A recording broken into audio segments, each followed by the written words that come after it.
مننه کوم ورونو د نارنج ګل چې په حمل کې غزونې وکړې خوشبویي واله چاپېریال کې غزونې وکړې بیګانۍ پرخې ته پروت اله په ډډه شو اوس تک تور باورا په نارنج ګل کې غزونې وکړې مست پسرلی چې د سپین غر لمن کې وغځېدو لیوني خیال مې په غزل کې غزونې وکړې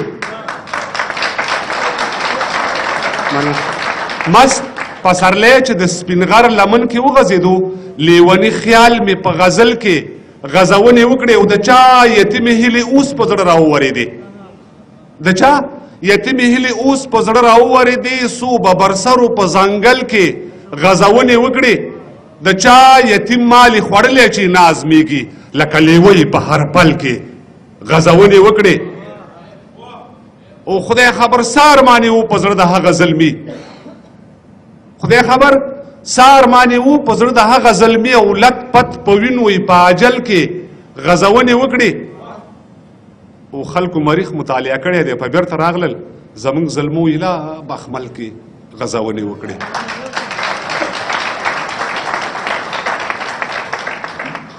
که ته واوي زما او د مجنون ترمنځه څومره فاصله ده زما او د مجنون ترمنځه څومره فاصله ده د زړه او د لړمون ترمنځه څومره فاصله ده او شاید چې دغه دواړه به په یو بل کې یو بل وي د پته او د پښتون ترمنځه څومره فاصله ده نه بیا نه وایم دا بیا ویل زما غني دی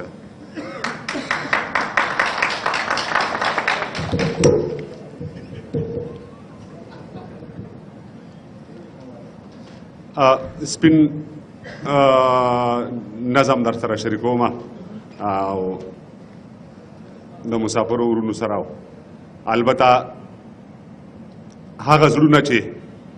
یا په هغه سینو کې چې کاڼي دي غواړم چې زړونه ترې جوړ کړو او نرم یې کړو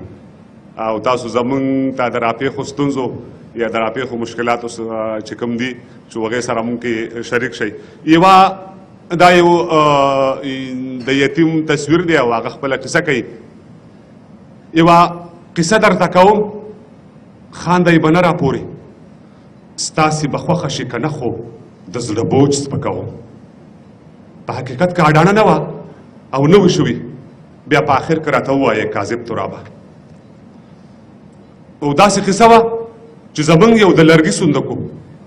او د صندوق مخه د لاس په ټوکایي جوړه وه یوه حصه کې یو زنځیر او یو غټ کلب پروت و هغه صندوق یې به مې مور زموږ جامې کېښودې ظهیره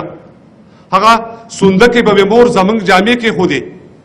او بیا ناڅاپي مې یو ورځ هغه صندوق ولیدو خو چې کتل مې نو د خان کاکا د مال ځای کې وه اوس درته ووایم هو به هو زموږ صندوق و په یوه منډه مې تر کوره ځان راورسو او مور ته مې ویلې ادې زموږ صندوق څه نه دی هغه صندوق خو د خان کاکا څاروي ګیا خوري راته مسکی شوه راته ویې ویل لیونیه زویه زموږ صندوق او په هغې صندوق کې فرق نشته بس دومره فرق دی چې موږ پکې جامې کېږدو او زه دا منمه چې هغوی پکې واښه اچوي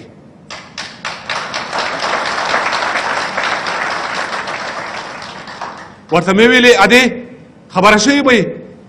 زموږ د کلي خلک وایي چې سبا اختر دی او دې ځل اختر به په زړو جامو کې نه تېروو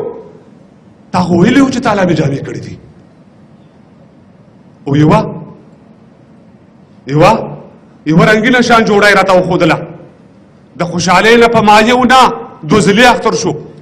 د خوشحالۍ نه په یو ډوله کوره ووتمه له ډېره نازه مې غرهار یې د موټر شروع کړو زړه کې مې ویلې چې سیالي مې برابره شوه اوس په یوه ساه بیا تر لوبغالي پورې ورسېدم ښې ډېرې منډې مې د کلي په کوڅو کې وکړې او لنډه په دا چې د موټر جلب مې بیا راتاو کړو لنډه په دا چې د موټر جلب مې بیا راتاو کړو د خولې هارن به مې وهلو او بریک ته هم ودرېدم په لاره مې دوه درې ماشومان هم ووهل د خوشحالۍ نه مې په هېچا نظر نه لګېدو او په یوه ساه مې تر خپل کوره ځان راورسو او د کلي ښځې به راتلې خپلې جامې یې وړلې د کلي ښځې به راتلې خپلې جامې یې وړلې خو چې کتل مې د ګاونډ نه یوه ښځه راغله او مور ته مې ویلې چې پلانۍ جامې دې وګنډلې د دې خبرې سره یې سمه هغه جوړه واخیسته کومې چې ما ته مور ویلي وو چې ستا جامې دي و ما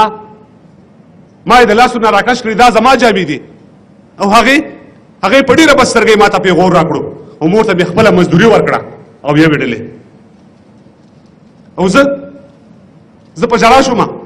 او مور ته مې ورمنډه کړله هغې سینې پورې جوخت ونیولم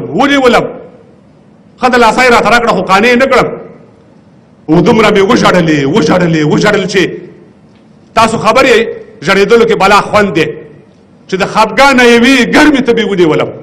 او اخر به مور راته سوګند په یوه جوړه وخوړو ویل ته ودشه زه د شپې تاله جامې ګنډم او د ټیکري په یوه پیسکه یې سر وتړلو او تاسو یقین وکړئ بلا مودې تېره شوې خو هغه ښځه مې اوس هم په سترګو ښه نه لګي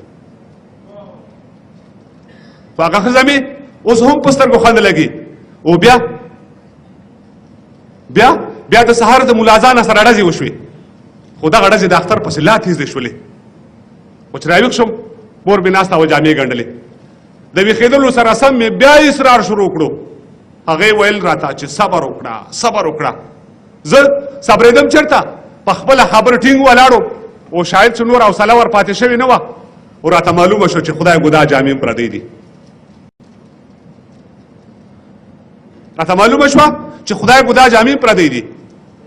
او دومره مې ووهلم چې په پرتو خاور راوغورځېدم بیا ویده شوم او بیا دوباره زه د ملګرو په دې شور راویښ شوم خو چې کتل مې حویلی کې ماشومان ولاړ وو او د اختر په ګلورینو جامو ټول سنبال وه مور مې ویل ورته چې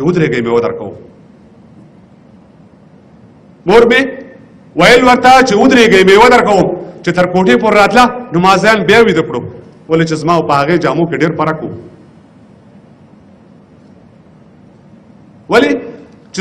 او په هغې جامو کې ډېر فرق و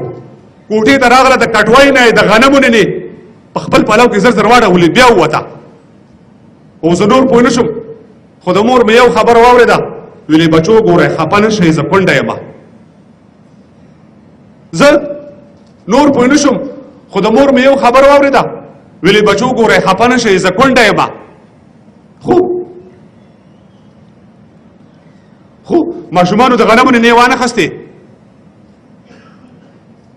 خو ماشومانو د غنمو نه وانه خستې او مور مې په ډک پلو په ستو قدمونو راغله هغه نینې په یو چت جام کې ور واړولې په سوچ کې کېناسته تندي ته یو لاس ورکړو او بیا یې د سترګو نه دوه غټې اوښکې راغلې بیا پسې نورې راغلې بیا زه په خړ مخ له پراتو خاور راپاڅېدم ورته مې ویلې مورجانې زه جامې نه غواړم په دې پوهېږه چې ته هر اختر کې ولې ژاړې ویل متي الله ته لا په دې مجبورۍ نه پوهېږې توجه نه مو ډېره مننه کوم